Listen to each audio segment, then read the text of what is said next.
Shalom, salam berkat dari kami untuk pendengar sekalian. Saat ini pendengar akan diberkati dengan program Hari Ini Harinya Tuhan bagian yang ke-8.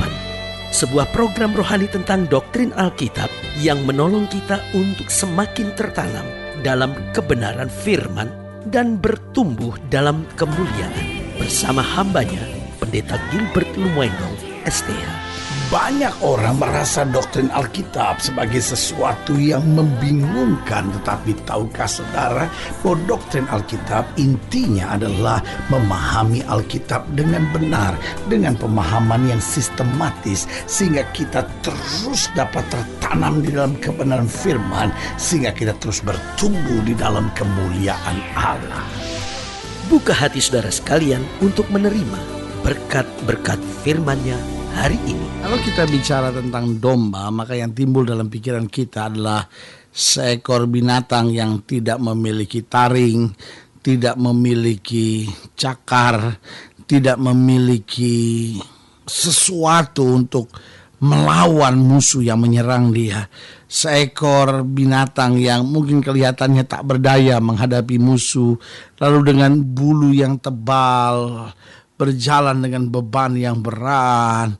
Tetapi saudaraku yang kasih dalam Tuhan, domba yang kelihatannya tidak mempunyai sesuatu untuk mempertahankan diri, sesuatu untuk melawan musuh, tetapi domba ini selalu digambarkan sebagai seekor binatang yang sangat lemah, tetapi sekaligus taat kepada pemimpinnya, taat kepada gembalanya. Nah, saudaraku yang kasih dalam Tuhan, tahukah kita bahwa kita adalah domba-dombanya Tuhan? Bahkan Alkitab berkata, kamu aku utus seperti domba di tengah serigala. Kalau kita melihat betapa kita harus diam, betapa kita harus berserah, betapa kita harus tenang, betapa kita harus belajar mempercayai gembala kita sebagai seekor domba di tengah-tengah serigala. Saya pikir ini memang mungkin tanggung jawab yang tidak berat. Ini mungkin tanggung jawab yang buat sebagian kita ya sederhana, harus menjadi domba. Tetapi waktu kita sadari di tengah-tengah serigala yang buas harus menjadi domba, ini menjadi tanggung jawab yang berat. Tetapi saudaraku yang kasih dalam Tuhan, waktu kita sadar Yesus adalah gembala kita, gembala yang bertanggung jawab, gembala yang mengasihi, gembala yang menjaga kita, maka saudaraku yang kasih dalam Tuhan, kita akan menjadi domba yang senantiasa bersuka cita di dalam Dia. Haleluya. Selamat datang dalam program kita hari ini, Harinya Tuhan, sebuah program rohani yang mendidik kita untuk senantiasa berharap hanya pada Tuhan, bergantung tetap pada firman-Nya. Karena selama kita berharap dan bergantung pada firman Tuhan, maka jalan kita akan dibuatnya indah. Haleluya. Dalam program ini kita sedang bicara tentang anak domba Allah yang menghapus dosa dunia. Nah, yang menarik perhatian kita, Yesus dapat menjadi gembala yang baik buat kita. Yesus dapat mengerti pergumulan kita sebagai domba di tengah serigala. Mengapa?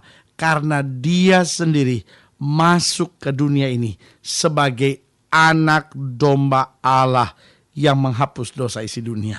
Berarti pergumulan seekor domba di tengah-tengah serigala adalah pergumulan yang sudah Yesus lalui, pergumulan yang sudah Yesus mengerti, pergumulan yang Yesus sudah jalani, sehingga Dia dapat senantiasa menguatkan dan memberi jalan keluar buat kita. Haleluya.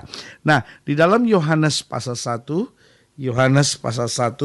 ayat yang ke-29 sampai ayat yang ke-24, itu yang ayat yang ke-29 sampai ayat yang ke-34, itu yang akan kita bahas dalam program kita hari ini.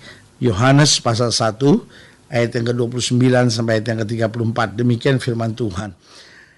Pada keesokan harinya Yohanes melihat Yesus datang kepadanya, dan ia berkata, lihatlah anak domba Allah yang menghapus dosa dunia.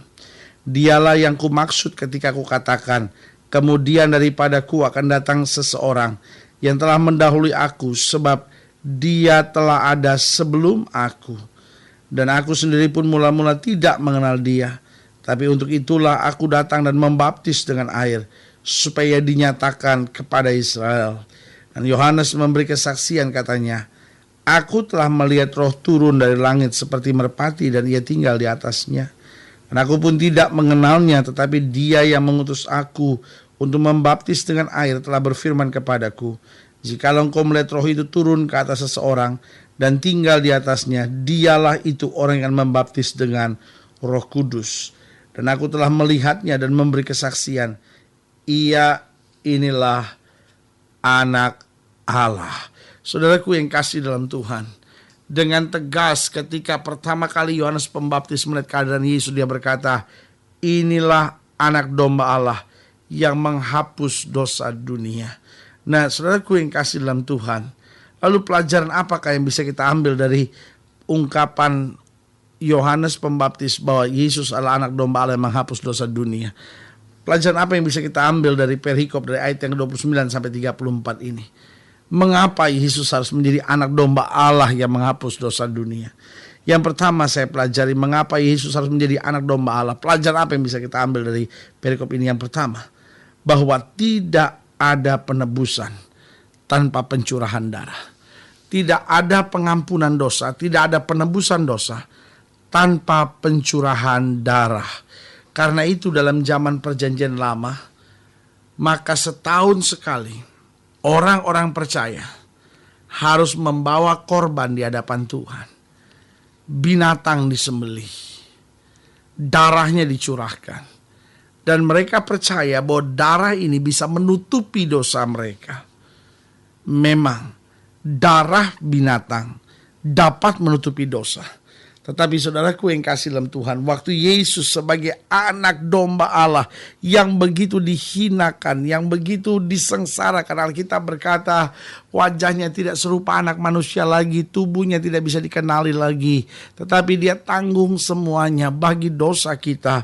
Nah, saudaraku yang kasih dalam Tuhan, jadi jelas di sini mau diingatkan buat kita, Yesus mau menjadi domba Allah supaya apa? Supaya bukan hanya bisa menutupi dosa kita, karena memang tidak ada penebusan dosa tanpa pencurahan darah.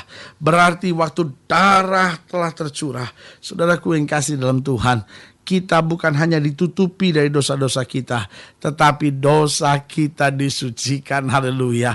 Orang-orang yang beragama mendengar guru-guru agama berkata, jangan kamu berbuat dosa, jangan kamu berbuat dosa. Sebab kalau kamu berbuat dosa, ada hukuman, ada pukulan, ada kutuk dari Tuhan menimpa hidup kamu.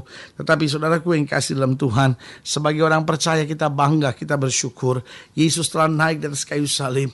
Yesus telah menjadi anak domba Allah yang menghapus dosa isi dunia, sehingga kita yang percaya kepadanya tidak lagi harus melalui penghukuman, tetapi ada pengampunan yang luar biasa yang dikerjakan. Sehingga setiap mereka yang mau menerima Yesus sebagai Tuhan dan Juru Selamat, setiap mereka yang membiarkan Yesus masuk dan menguasai hidupnya, maka dia akan memiliki sebuah kehormatan yang luar biasa.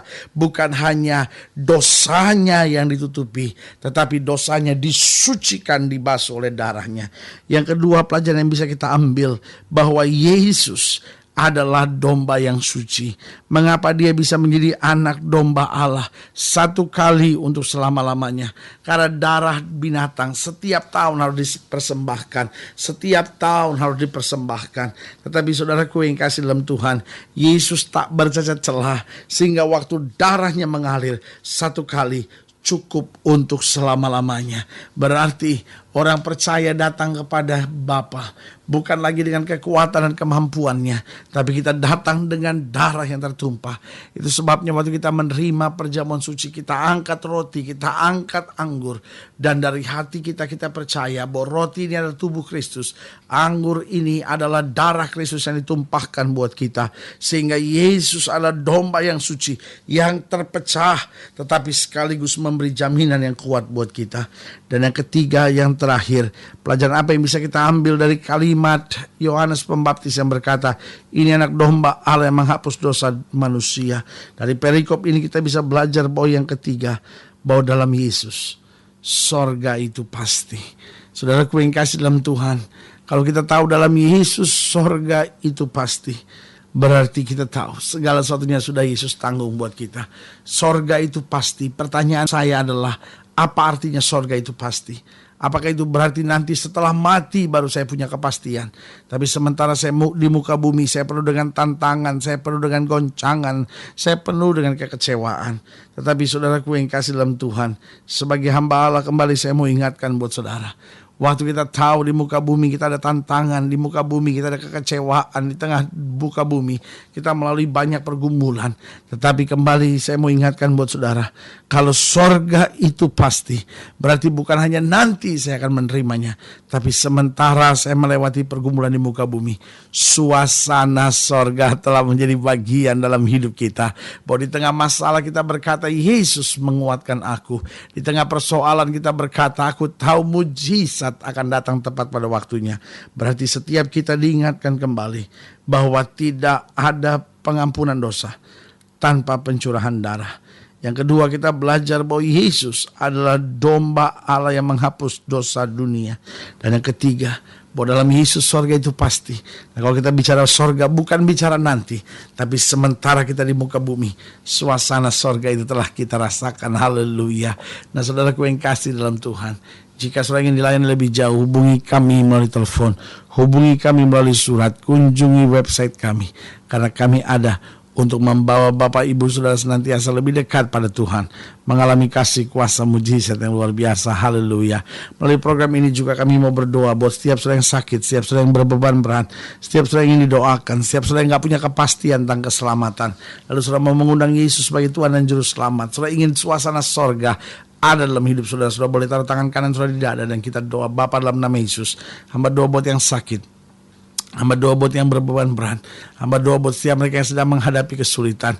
Setiap pendengar sekalian hamba doakan di dalam nama Yesus, Tuhan jamah rumah tangganya dipulihkan, masa mudanya diberkati, kehidupan mereka boleh senantiasa melihat kemuliaan Tuhan, karena Engkau Allah yang dahsyat dan luar biasa. Di dalam nama Yesus kami berdoa. Haleluya. Amin, amin, amin. Saudaraku yang kasih dalam Tuhan, kita sudah doa. Imani apa yang kita doakan, karena Tuhan tidak pernah lalai menepati janjinya. Inilah saatnya buat kita untuk bangkit beriman dan percaya. Dan katakan dengan iman, aku cakap menanggung segala perkara di dalam Yesus yang memberi kekuatan bagiku. Doa kami menyertai saudara. Sampai berjumpa pada program berikut. Tetap jadikan Tuhan yang paling utama dalam hidup kita. Karena selama kita jadikan Tuhan yang paling utama dalam hidup kita, tidak akan kita turun tapi diangkat naik, tidak akan menjadi ekor, dipimpin kita menjadi kepala. Haleluya. Doa kami menyertai saudara sampai berjumpa pada program berikut. Dan jangan lupa, jadikan hari ini harinya Tuhan. Haleluya.